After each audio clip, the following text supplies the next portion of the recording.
ఆఫ్రికాలోని సూడాన్ లో ఘోరం జరిగింది. డార్పర్ లో ఓ ఆసుపత్రిపైన డ్రోన్ దాడి జరిగింది.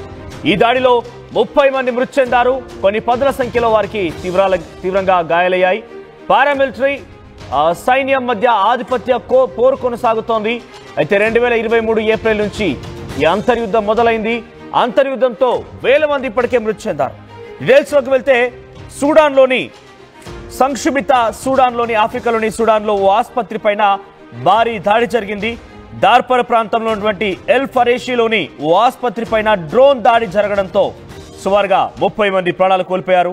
పలువురు గాయపడ్డారు. ఇక అత్యవసర సేవలు అందిస్తున్నటువంటి ఆ కేంద్రం ఇప్పుడు ధ్వంసమైందని వైద్య వర్గాలు వెల్లడించాయి. 2023 ఏప్రిల్ నుంచి సూడాన్ పైన పట్టు కోసం సైన్యం, పారామిలిటరీ, ర్యాపిడ్ ఫోర్స్ బలగాలు పోరు కొనసాగిస్తున్నాయి.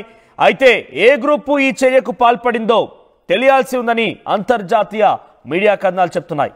సూడాన్లో ఒక డ్రోన్ దాడి 30 మంది ప్రాణాలని గాల్లో కలిపేసింది. పదుల సంఖ్యలో వారంతా కూడా మరణించారు.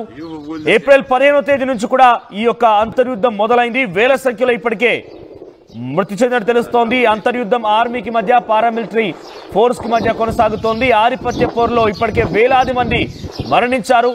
రీసెంట్ గా నిన్న సాయంత్రం ఈ ఘటన చాలా పెద్ద మొత్తంలో చోటు చేసుకుంది. డ్రోన్ దాడితో హాస్పిటల్లో ఉన్నటువంటి 30 మంది మృతి చెందారు. అత్యవసర సేవలు నిలిచిపోయాయని చెప్పి వైద్య వర్గాలు చెప్తున్నాయి.